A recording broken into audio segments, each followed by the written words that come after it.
Today we have Brother Bob here. He's an author, street evangelist, and we have him here today, and we're going to do a little discussion on his book, his life, and his nonprofit organization. So take it away, Brother Bob. Aloha. This park here, Thomas Square Park, I was homeless in for on and off for 3.5 years. I was homeless for a total of 13 years. I moved here because 4 of my brothers had come down to California. I was living down there on the streets for a number of years, and they figured they didn't come and get me, that sooner or later I was going to end up dead or in a hospital or in prison, which in most cases, alcoholics and drug users, that's where they usually end up. I was an alcoholic. My drug of choice was alcohol. So they came down and got me, and they said they could put me to work here in Hawaii and everything would be fine. And it was up until 3.5 months later. I had a brother who was very close to me, and he wasn't only my blood brother, but he was my best friend and my Vietnam brother. So it was like I lost 3 in 1 there. His name was George, and after being sober for 3.5 months, I just lost it again.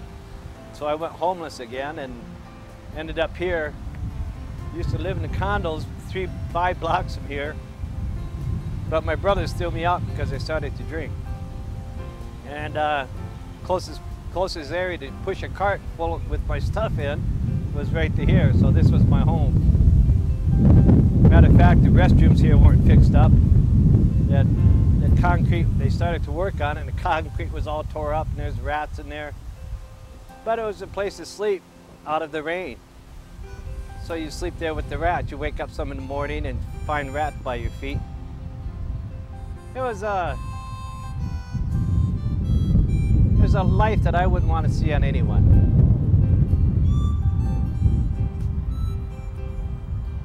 But what was really extraordinary about it was how it all turned around.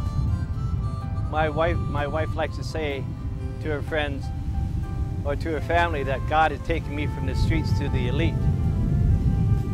And she says that because now I help the homeless, and I associate with people like representatives and senators and congressmen, and try to encourage them to help me to help the homeless and the veterans. But what had happened is that when I asked God into my life, He actually came into my life. He audibly spoke to me. Now, most people would say that's impossible, but there's thousands of people that God has talked to that people just don't believe Him because they'll say, well, he's insane or he's crazy. But God audibly spoke to me, and He told me a number of things, and all those things have come true.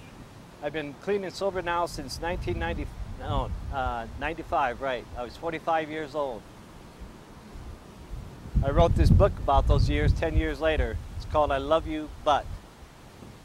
And the reason it's called I Love You, But is because they were in the form of letters to friends and family and acquaintances. And I end each story, at the end of each story it says, I love you, but I could never love you as much as he does.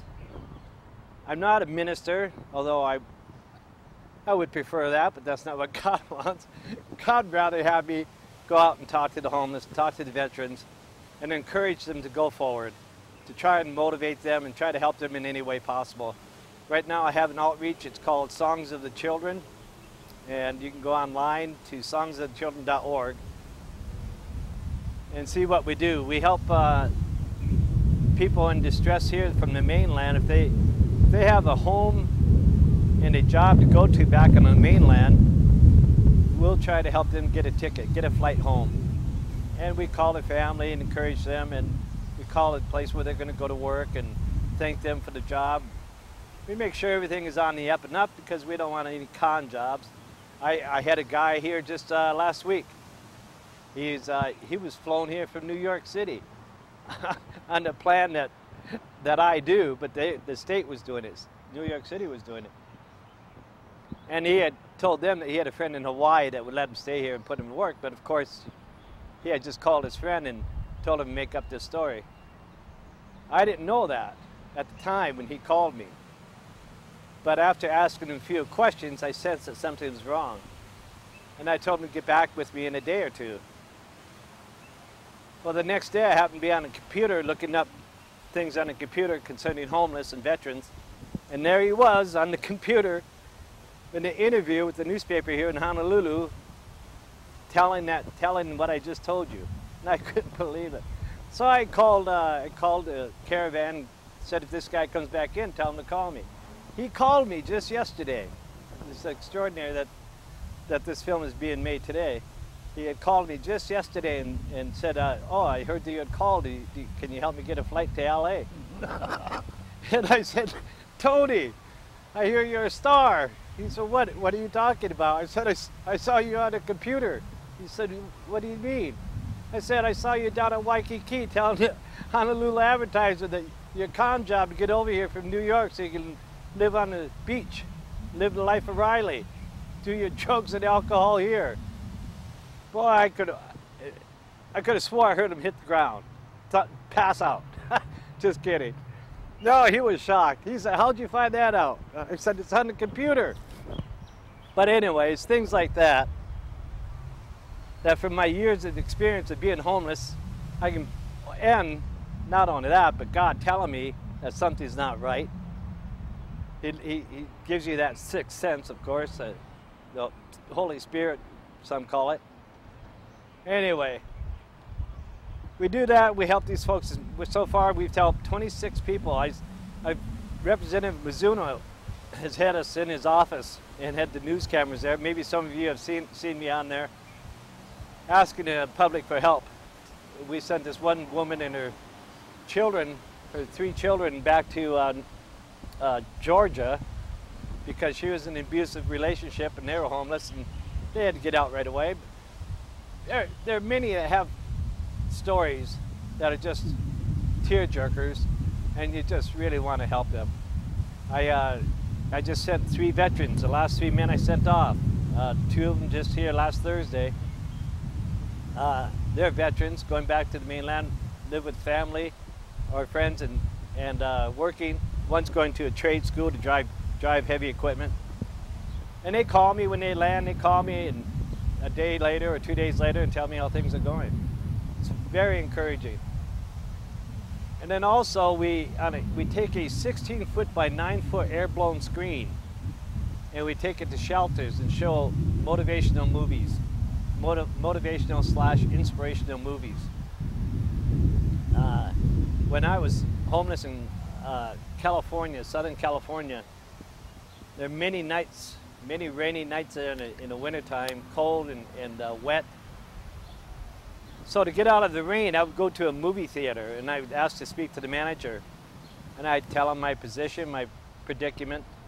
And I'd say, listen, if you just let me clean the aisles, wash the windows, vacuum your floors, whatever it is that you want me to do, I'll do that. And in return, you let me see this certain movie that I would want to see and give me something to eat. And 99% of the time, they would do it. But each movie, I say whatever movie I'd pick at that time, because each time I'd do that, I'd make sure it was a movie that was inspiring or was encouraging, or is a true story, something that would lift me up, that would take my mind off of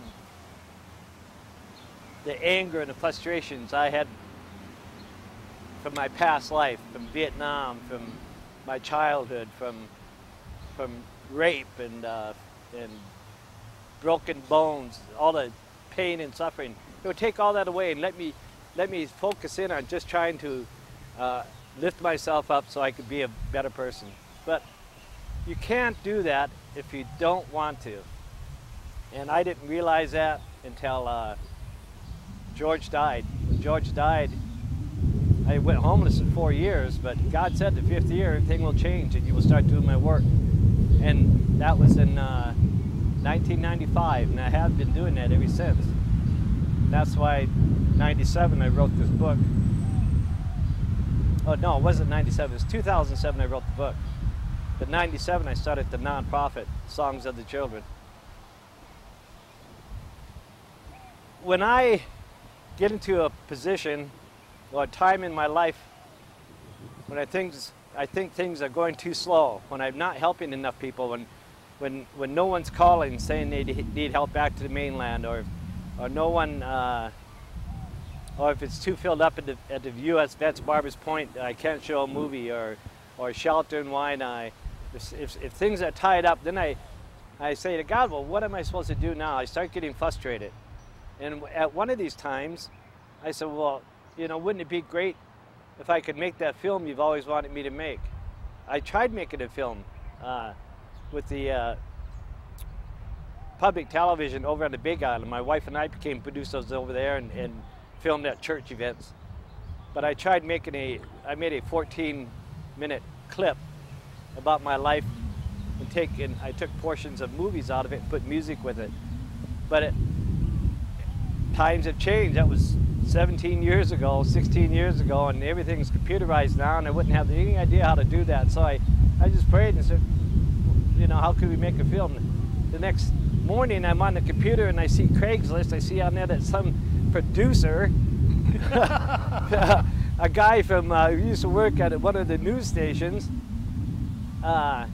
he said that he was looking for a project. And I thought, well, look at this. The very next day, God had sent me a producer. And that's why I'm here today. Mark and I met last week, a couple weeks ago at Starbucks.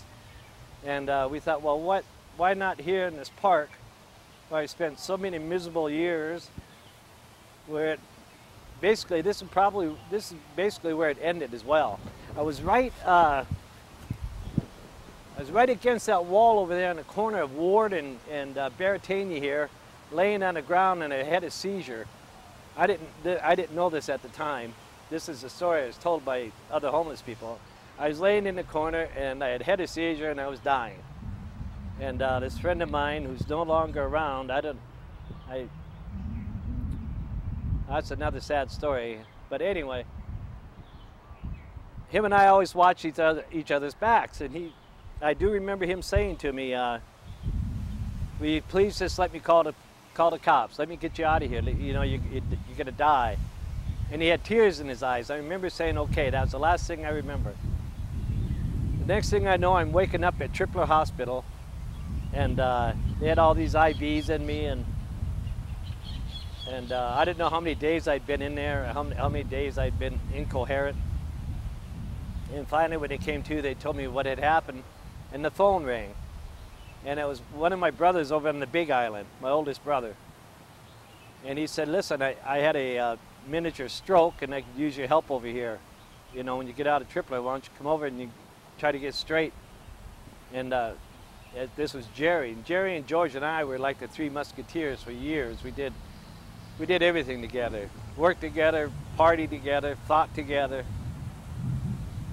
I felt I owed him, and I said, well, listen, I'll let you know in the morning. Call me in the morning. The next morning he called, and I don't know why, but I instantly said, yeah, I'll be there today, and I hung up the phone. And I just ripped out the IVs. A nurse came in and said, what are you doing? She went and grabbed the doctor. Mr. Dunham, you leave here now. You know, next time you leave this place, it'll be in a body bag. You can't do this to yourself any longer. And I said, I'm sorry, but I have to go. That's all I know. I know I'm supposed to leave. I went out of the hospital, and I felt something really different had changed. Something had happened.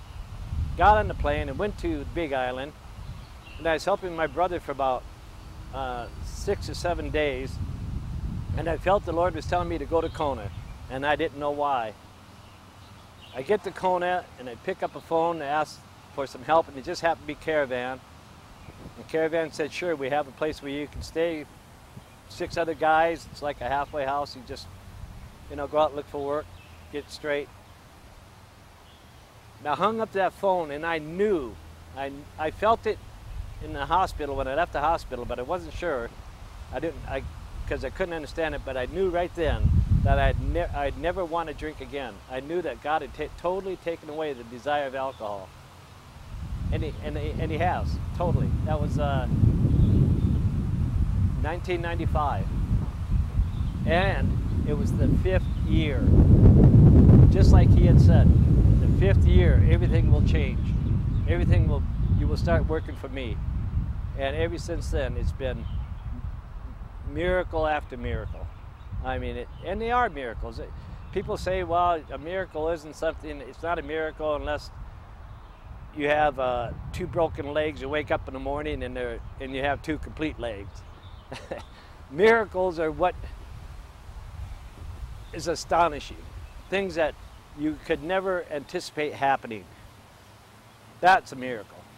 And people have miracles all the time, and they don't give the due diligence where it belongs, and they should, but many do. And many who know God, they instantly fall to their knees and thank Him. But I'm not a minister. I'm a servant. I'm a soldier. I like to tell my non-vet brothers, I said, I'm not a preacher. I'm just a soldier of God. He just took me out of the uniform and carrying the weapons to put me in street clothes and carrying the Bible.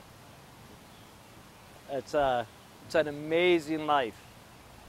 And if I can just somehow convey this message to the veterans and the homeless, and that is this: no matter what you do, no matter what your ideas are, no matter how hard you try, no matter where you go, you are never going to be doing what you want, never going to be doing what it is you're here on earth to do unless you ask Him what it is that you're here for. He has a purpose for all of us. You just have to find out what it is. And the only way to find out is to ask. When I asked, I met my wife down at Waikiki. I was going down to the pier there. I was sober. This is when I first got here. And I was sober, and I was going down to the beach, and I was listening to oldies but goodies on the pier down there at Waikiki. And I left the pier, and I was walking up toward the police station there, and there was a homeless woman laying on the bench sleeping. And I took some money and I put it in her coat pocket so when she woke up, she'd have some coffee or some breakfast, you know. And it just so happened that this woman coming toward me had seen me. Her name was Ruth. And she said, I saw what you did. Are you born again Christian? And oh no, here's another one of those holy rollers. How am I going to get away from this? But we started talking. She was attractive, she was intelligent, and she was funny. So I thought, well, sure, I'll stick around, see what she has to say. We stayed up all night talking. All night. We both had to work in the morning. And she asked me if I go to church with her that coming Sunday, and I agreed, and I went. And I told God, if you're real, you're going to have to hit me over the head with a sledgehammer. And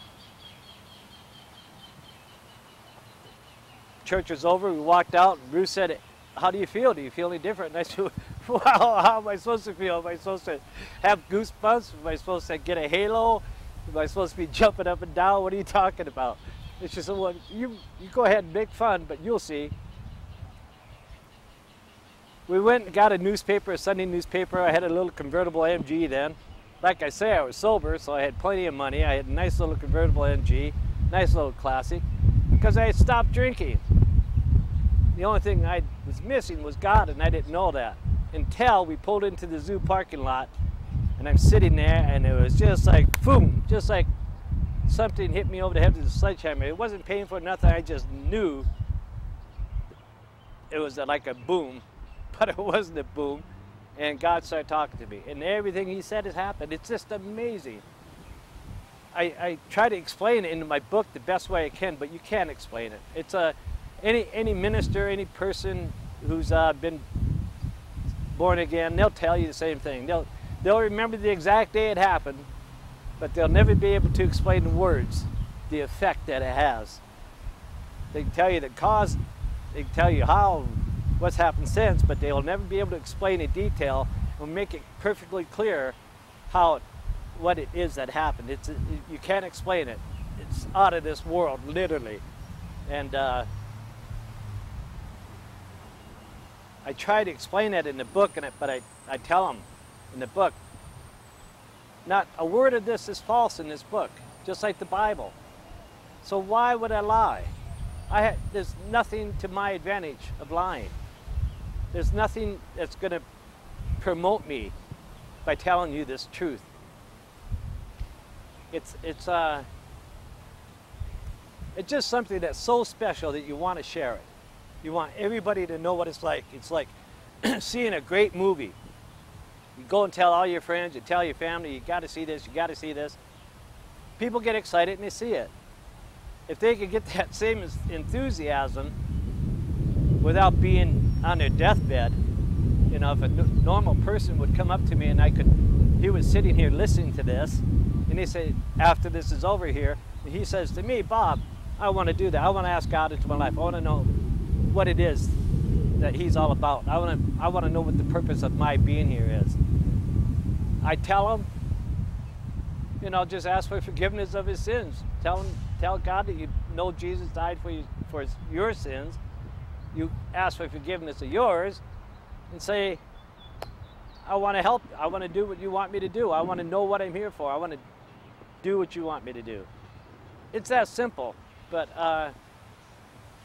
sadly, 98% of the population, they wait until they're dead, or on their deathbed, before they ask God into their life and ask for forgiveness. By then, it's too late. I mean, God may forgive them. I mean, he will forgive them, but you don't know if you're going to live or die. If you live, it's another miracle, but if you die, you go to heaven, but it's not something you con your way into. I mean, if you think you're gonna have fun and jam and rock and roll all your time here, and then wait till you're 80 years old and you know it's getting close to dying, you say, God, will you forgive me? And you say, hey, listen, I've been watching your scam game, your con for years. It's too late. But, you know, it's just, all I can do is just tell the way it happened to me. All I can do is let you know that you can make a difference in your life. You can make a change that knock your socks off. And it'll shock your family, your friends, your neighbors. You won't be the same person. You'll have a life. You'll be off the streets. You'll stop thinking about Vietnam. You'll stop wanting that drink. You stop wanting to shoot that heroin. You stop wanting to go to a strip house and hang out with prostitutes. It's it's amazing. It's amazing. I wish there was some kind of a pill I could give to you that would let you feel the way that I feel and so many others feel that have asked the Lord into their life. But I can't. So all you can do is just take it for what it's worth, for what I'm telling you. I'm an example. I'm sitting here as an example of his works. My wife is an example. I could give you so many examples. I could go on and on about all the things that he's done for me. From healing me to taking away addictions to blessing my mother. It's amazing. And I hope that somehow Songs of the Children can help as many as possible. If you see this film out there and you say to yourself, well, I'm going to go and check Songs of the Children out, songsofthechildren.org, and I'm going to help get some of these folks back to the mainland so they can get back on their feet, so they can find out what their purpose in life is. That's what this is all about. It's about love. We're here to love one another. We're here to help one another and love one another. It's the only reason. You have a purpose, and that is to love. That's what Jesus was, love. Last time I was in Nevada, just my wife and I were in Ross's. And they had a little jewelry case. I saw this cross, and it said, love. That's all it says on it is love. That's what Jesus was all about. He was about love. That's what we're all about. We're all about loving one another, helping one another as much as we can. I don't know how much more time I have. Mark? We got about a couple minutes. Couple of minutes. Yeah, maybe 2. I wish I had words of wisdom that somebody like Abe Lincoln or Winston Churchill or John Kennedy would say. But the wise man once said, "Speak little, speak wise," and that was Jesus. Wisest of them all. Wisest of them all. I put my foot in my mouth enough without trying to sit here and try to think up some wisdom to lay on you, but I do have this to say. There are many organizations here in Hawaii who are trying to help the homeless right now and the veterans. And I've worked with many of them. I've met so many pastors and so many outreaches, so many people who are trying so hard. A lot of them are Christians, some of them aren't. I don't know, I don't ask them. But the main thing is that they have heart. If you need help, get in touch with some of these people. Get off the street. I'm telling you, life on the street is not worth it. If you're a veteran, call U.S. Vets, Barbers Point. Call U.S. Vets, Waianae. Call me. I've got connections. I can help you. Maybe we can get you back to the mainland. We'll call your family. We'll get you a job. There's so many different things that we can do if we help each other. If we just do what God says and just love each other and help each other. Get to these shelters. There might be bed bugs, big deal. Getting some kind of ointment or spray to kill a bed bug is much more preferable to me. I wish I would have done that when I was homeless. Back when I was homeless, they didn't have this stuff. Well, they had shelters, but believe me, the shelters in LA, Long Beach, I mean, these places here are castles. These shelters here are castles compared to those ones in LA back 25 years ago.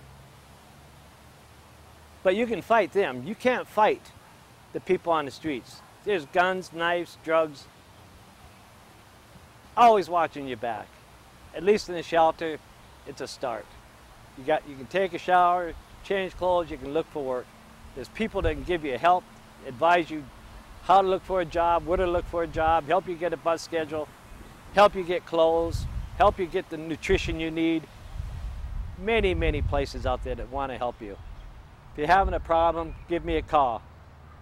664-4329, 664-4329, or my cell, 265-9024, 265-9024. Or go on the webpage, songsofchildren.org, and look us up. And there's a phone number on there you can call as well.